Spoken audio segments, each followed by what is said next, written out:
You're sharp.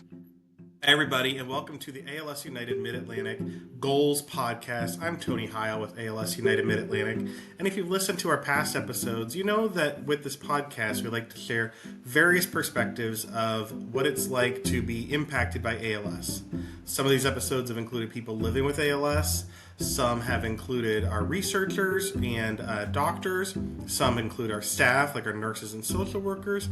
And some are advocates and volunteers who make such a difference to go out and try and make the world a better place, to improve patient care, to improve funding for research, and to support our overall mission.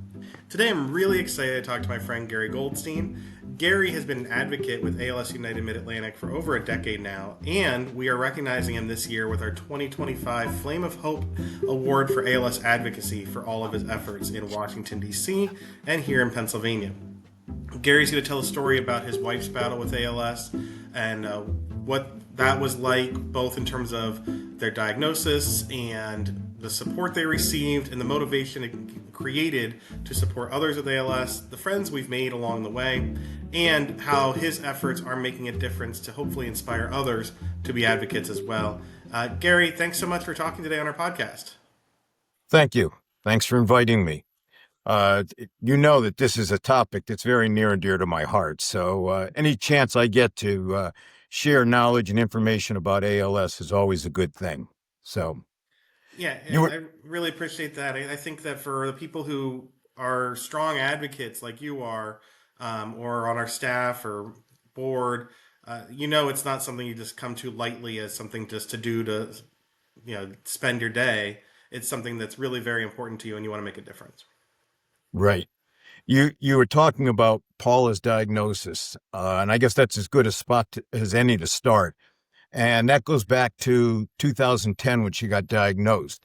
But actually, it goes back a little further because she probably had it 2.5 years before the diagnosis. So her story is very similar to everybody else's in that it's not easy to get a diagnosis. This is not a simple disease that, I could put a thermometer in your mouth, I pull it out, it says 105.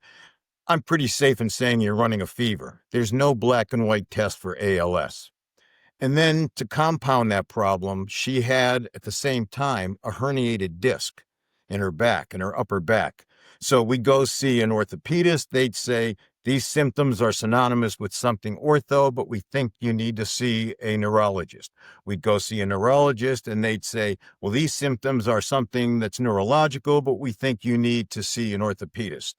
So we would go back and forth, ping ponging back and forth. And I think in the 2.5 years or so that she was trying to get her diagnosis, I think counting her primary physician, her dentist, and her eye doctor, I think we had 25 doctors on the list that we had seen.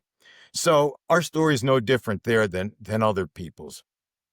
But then we got involved with the ALS United and the people at ALS United. And that turned out to be a real godsend for us because Paula did have awareness of ALS. Her father passed away from ALS, and she was his primary caregiver. So she knew a lot about it. As a matter of fact, she kind of knew that she had it before the doctors were actually able to diagnose it.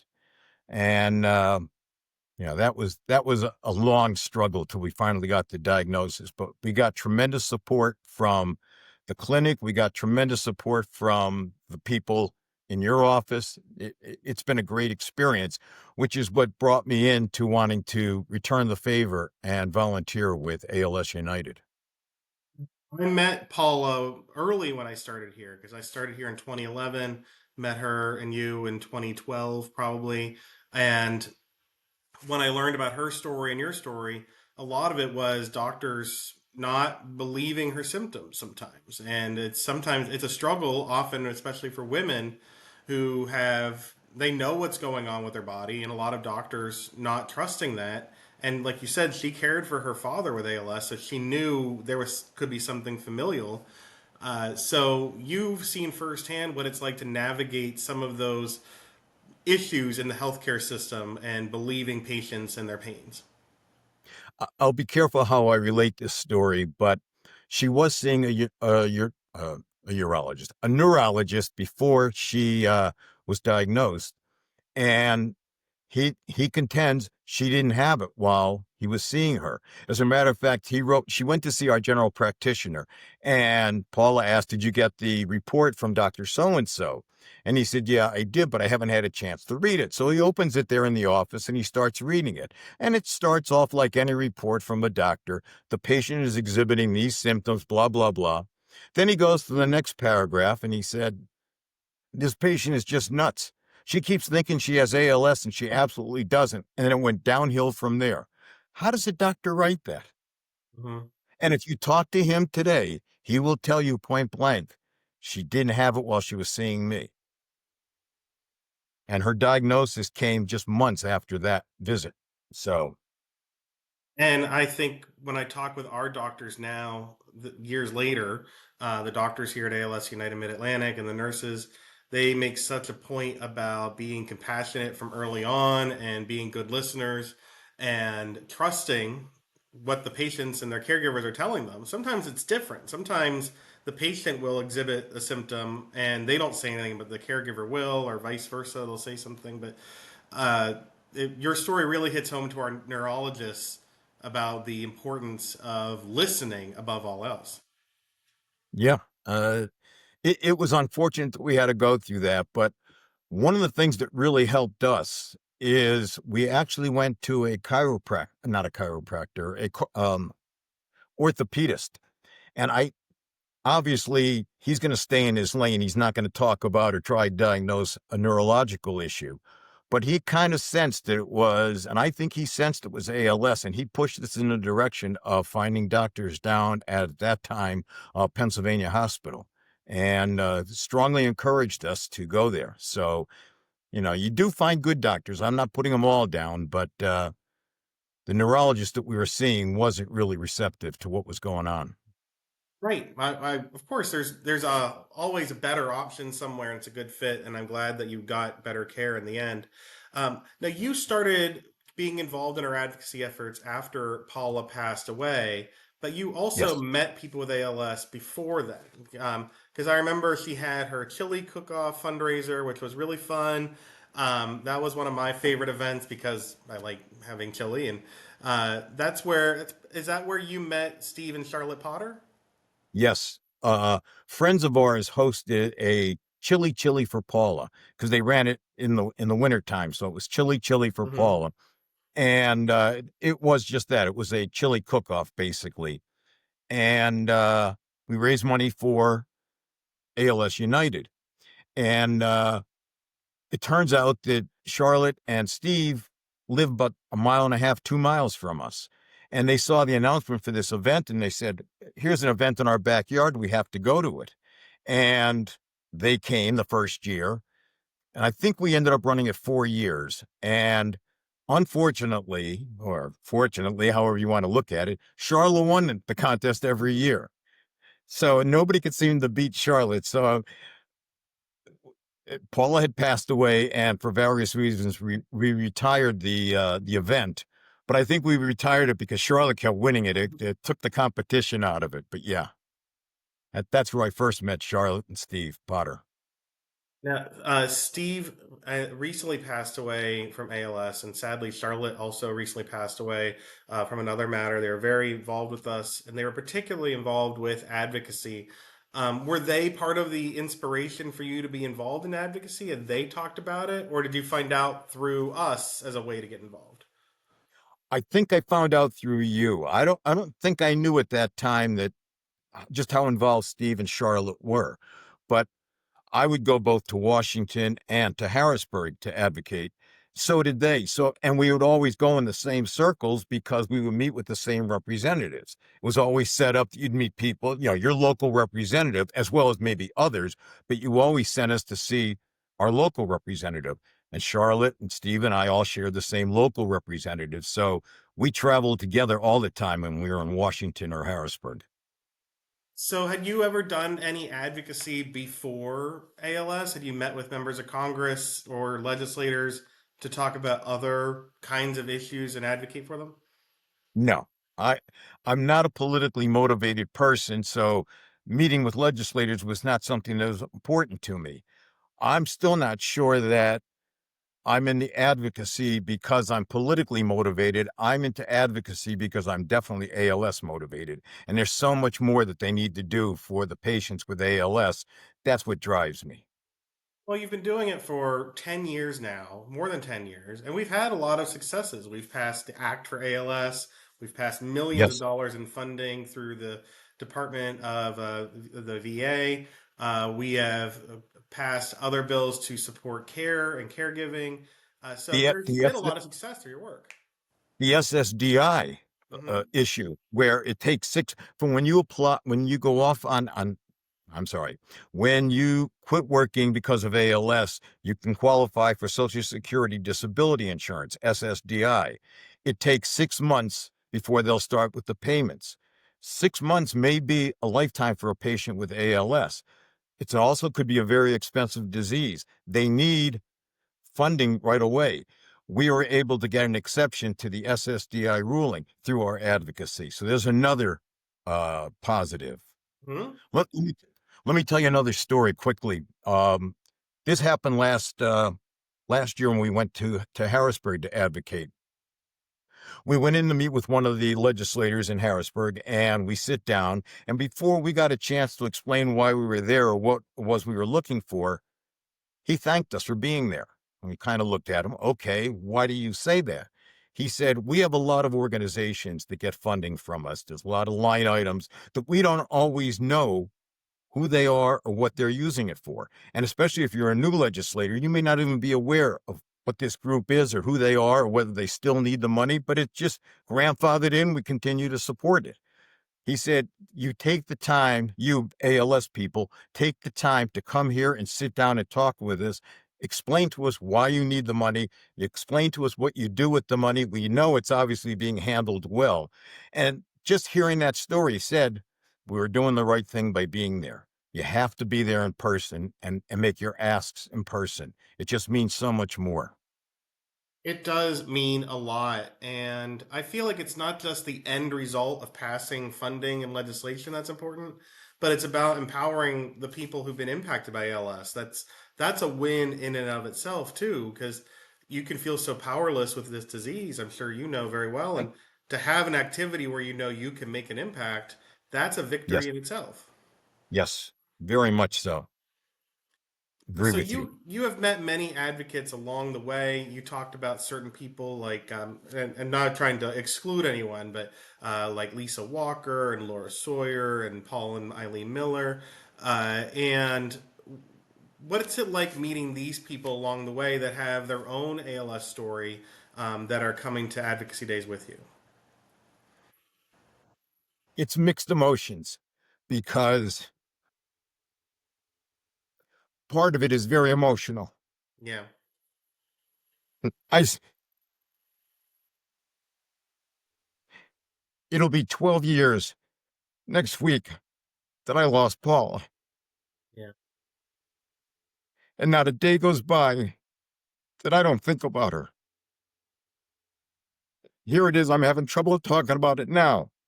So when I meet Paul and Eileen, or I meet Steve and Charlotte, or I meet Laura and Peter, it just brings back all those memories. yeah. So that just encourages me more because we don't want more families going through this. We got to do something to fix this whole problem.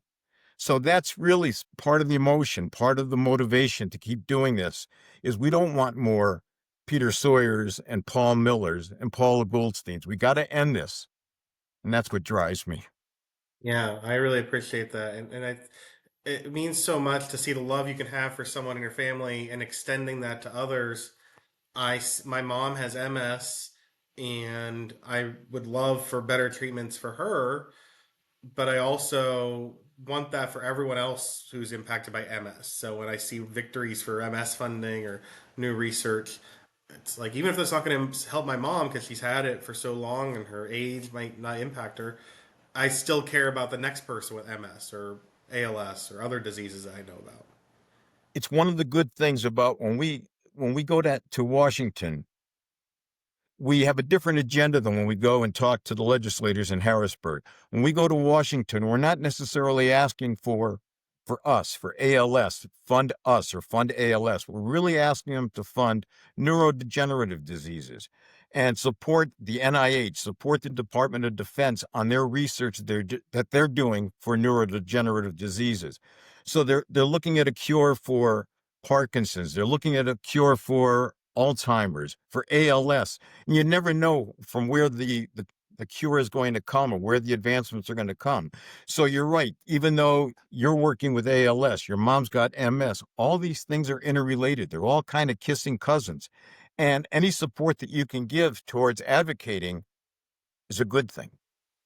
100%. We've interviewed people here from our ALS treatment center at Penn State Health Hershey Medical Center, at the Thomas Jefferson University Jefferson Weinberg ALS Center, and at both of those places, and there's other treatment centers and research in our area too, but you can go basically down the hall from where they do ALS research and they're doing Parkinson's research or other kind of brain research.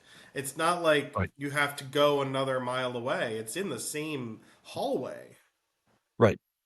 And I'm sure in the coffee room, there's a lot of conversations that none of us are privy to, that just ideas are exchanged and comments are made and conversations are held. We have no idea all the collaboration that exists in trying to find the solutions.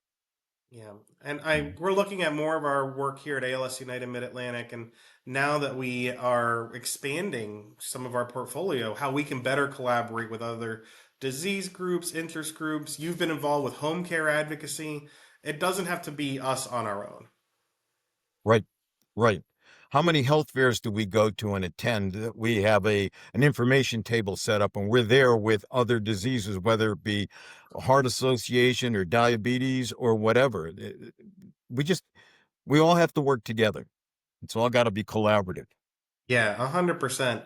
And so you've also been involved in a lot of our events, which is really exciting. I see you at our walks as a volunteer. You're at our Lou Gehrig Day. You're at so many things. I just saw you at a Phillies game because we sat there and Phillies won, which is really the most important part of that day.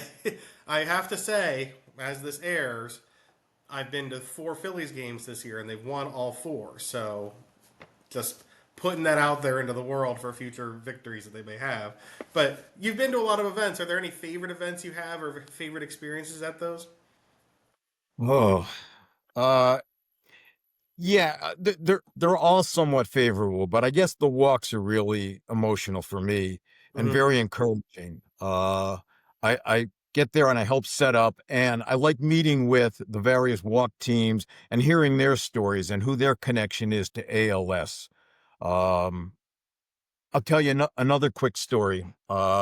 We had an opportunity. We ALS United had an opportunity to have an information table at a grand opening of an Outback Steakhouse. So I was talking with the proprietor. How did you pick us? Why did you select ALS United? And she said, well, I don't really have a connection to ALS. She said, our parent company likes us to partner with charities when we have these grand openings. And I invited in a half a dozen or so charities. And she said, they all gave me the same kind of information. We do this for our patients. We do that for our patients. We offer this. We offer that. She said, when I called you guys in, you didn't talk about your patients. You talked about Mary and John and Joe. She said, you knew every one of your patients. You knew your people. She said, you are really connected to your folks that you support and help. And that just really meant a lot Mm-hmm. because it is like a family. Now, I realize we're also a smaller community than maybe the Heart Association, but we care about our patients. And And our Paula always described that. It's like a family. yeah, and our family continues to get bigger because we talk every about how we support 1,200 or so people with ALS in a year, but all the people we've cared for, we're still caring for their families along the way.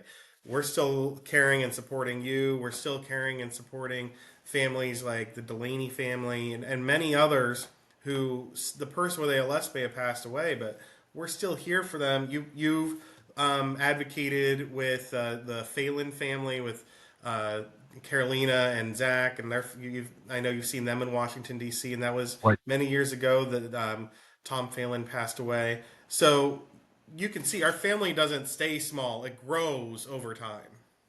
But we want it to get smaller for patients. We want Yeah. less patients.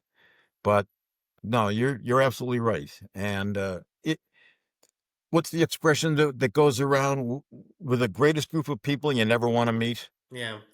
And And it's unfortunate, but yeah, it's a and great maybe group our of people. mission will change so that instead of connecting you, you get a diagnosis, and instead of connecting you to our services, we're going to be there to making sure we connect you to the drug or the therapy that makes it so, well, you got that diagnosis, but great news because of these years of buildup and the advocacy of people like Gary. Um, that diagnosis is scary, but there's this new treatment or these treatments, plural, and we're going to help you get them. Yes. The other thing that you provide, and don't take this lightly either, is you when you get the diagnosis, you then all of a sudden become part of this community, this bigger group. You're not alone on an island fighting this. You feel that way. You feel confined to your home and you're alone in there. But with all this technology now and Zoom calls, you're part of a larger community. And I know there's a lot of support groups out there and people feel connected to other patients with ALS. And that's important. It's important for their mental attitude and their ability to keep fighting every day. So Yeah, I think that those groups make a difference.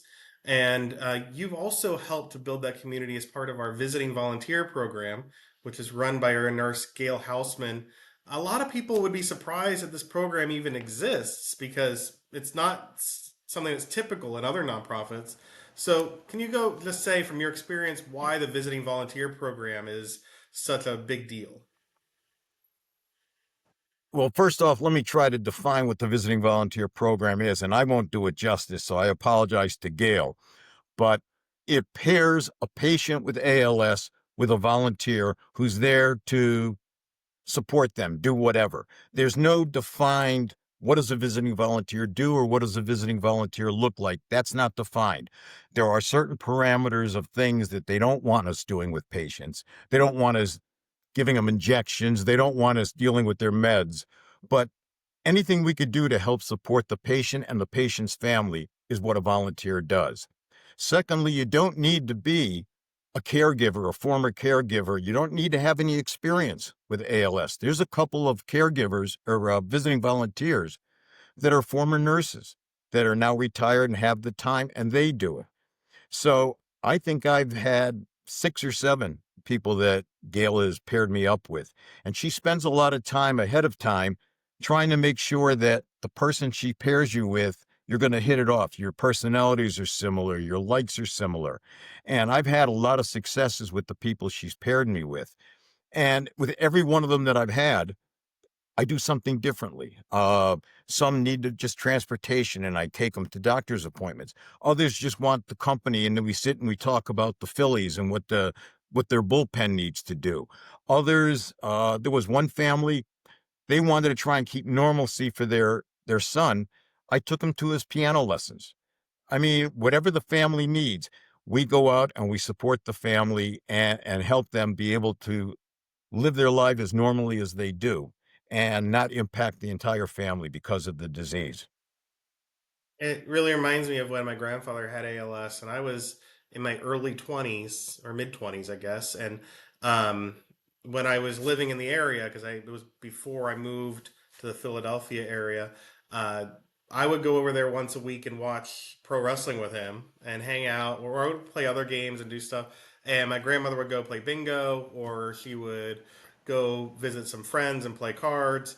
And that he ended up in a nursing home, but those times were very important for me, but also for her. It made the day a little bit less stressful because someone was just visiting with him and helping him get some food made so he didn't have to walk to the kitchen, and if he fell, something happened.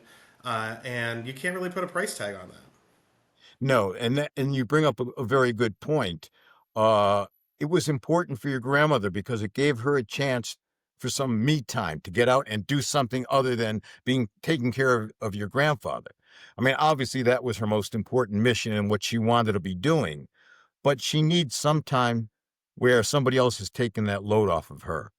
And Paula had a visiting volunteer, and she used the volunteer differently.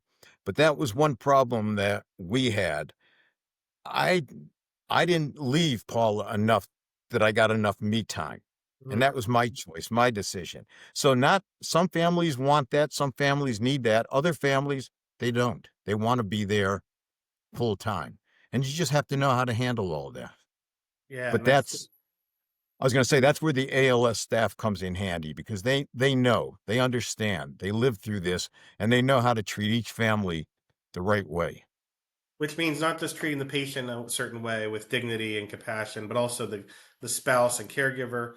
And it's normal to want alone time. Like that's okay. And sometimes we can feel selfish about that in general, not just with ALS. Like my wife is taking the kids on a trip soon, and I'm sad to see them away for a couple of days, but I'm also like, okay, I'm gonna get pizza. I'm going to watch the shows I want to watch.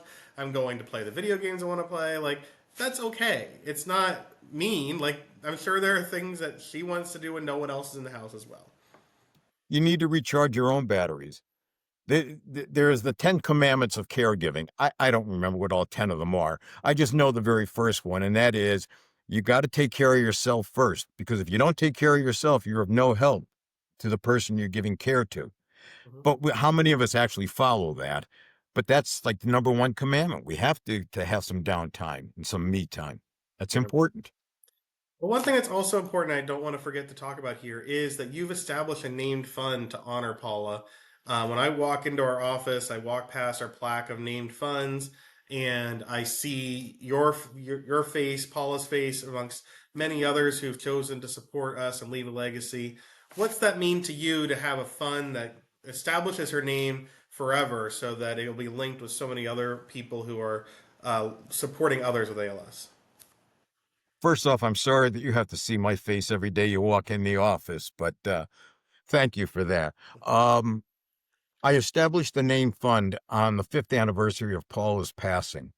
Paula always appreciated what ALS United did for us. She, they were always there to support us and help us, loan us equipment, whatever we needed. They were a good sounding board for her, and they really helped her through the 3.5 years that she battled her ALS. And I, she always described it as a family. And I wanted to do something where she would be remembered at the office at ALS United. So I decided on her fifth anniversary that I would establish the name fund. One of the things that was always important to Paula was participating in any study, in any trial that she could get into, any way that she could share information. And as a matter of fact, she donated her brain and spinal cord to ALS research when she passed away because she just wanted to do something to help other people so that they wouldn't have to go through what she went through and what our family went through. So helping others and caring about others was important to Paula. So establishing this named fund gave us an opportunity to help other patients as they're going through this. And that I know is important to her. Therefore, it's important to me. And that's why I established that named fund. Well, that's such a lovely tribute. It's really, I love walking by our name fun plaques because you can see these stories of people you remember.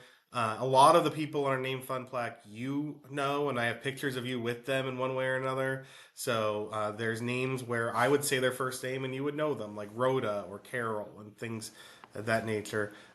Yep. And we see the impact it has. And I'm going to bring it back to everything now because it reminds me. I think there's a name fund for Carol there, and we met with our state senator who supports us in New Jersey, Troy Singleton, and he mentioned this two advocates who met with him over a decade ago. One of them was Milt, one of them was Carol, and it's been over a decade, and he still remembers their story, and he supports us in funding. You've participated in advocacy now where you probably now have met people who they've been impacted by our stories years after the fact. And what's that mean to you when you go back to someone now that you've done it for 10 years and you meet with someone and they still are supporting us because of the lasting impact of either your story or another advocate who's met them along the way? It's it's a very comforting and warm feeling to know that you impacted somebody and that you made a difference. I really think that the patients make more of an impact because what is the expression? A picture's worth 1,000 words. Uh, we tried advocating during the COVID situation. We tried advocating via teleconferencing and Zoom calls. That doesn't do it. That just doesn't get the story across. But sitting across the table, when you go into a legislator's office, and the first 5 minutes of the meeting is spent rearranging the furniture so the wheelchair patients can get around the table, that leaves an impression. That leaves a mark. That's important. And to know that we're making that kind of impact on legislators, that's comforting. That tells me that the drive to Washington or the drive to Harrisburg is well worth it. That we're doing something. We're making a difference. And that's important. Yeah, and you'll be surprised at who has a connection, whether it's in advocacy or in just volunteering or fundraising, and you'll meet someone and you'll be shocked at the connection. This year in Harrisburg, one of our advocates, Josh, he met with his state senator and found out they both went to the same gym, and the state senator gave him an item from the gym that was signed and said, "I want you to have this." And he would have never expected that. His whole day was made from this one meeting, and they both ended up with a wonderful day, the legislator and the advocate. And it wasn't just because of ALS, it's because of their shared interests in humanity, just like as a visiting volunteer. The story that I remember was we were there advocating in Harrisburg, and there was a nurse that came. It may have been her first time coming. I think she was a nurse from Hershey. And it turned out the representative that we met with, she was the caregiver. She was the nurse taking care of his father who had ALS. Oh, And do I have that story correct? I think it was something like that. Yeah, no, I'm just like, yeah, it's amazing. She probably did not expect that. No, no. And I'm sure he didn't expect that. And they ran into each other, both representing the same cause. So yeah, it's a good thing that I'm involved with. I feel good about it. Well, I hope you feel good that you are going to be recognized briefly. It's only going to be a small portion of the event, but an important portion at our ALS United Mid Atlantic annual celebration on November 14th at Live Casino in Philadelphia. It's a great venue. Parking is terrific, accessibility, and we're going to be recognizing you with our Flame of Hope Award for Advocacy. As we finish here today, can you tell everyone why you hope that they will get a ticket and join us at this event? Because you've been there a couple times before and you know how special it is. Couple reasons you should buy your ticket. First off, you're going to get a good meal. I already know that. I was at the food tasting before the event, and the food's going to be great, well worth the money. You will hear some inspirational speeches. You'll hear some inspirational things going on. You'll meet some wonderful people, and bottom line, you're just going to feel better about having been there and appreciating what you have in life when you see what's all around you. So I think it's important that people support the luncheon and buy your tickets. Well, you can attend this event. Go to alsannualcelebration.org. You can learn more about our work at alsmidatlantic.org. Follow us at ALS Mid Atlantic on social media. Gary, I'm really excited that you shared your story today. I'm really happy to continue advocating with you, and I'm looking forward to more successes that we can share together. Well, thank you. And thank you for interviewing me today. I'm glad I was able to share my message. Thank you. And again, for you, if you're listening, and if you're hearing my voice, you are listening. That's how it works. I hope that you will subscribe, leave a comment. Let us know if there are other things that you would like to see on this podcast so that we can continue to raise ALS awareness.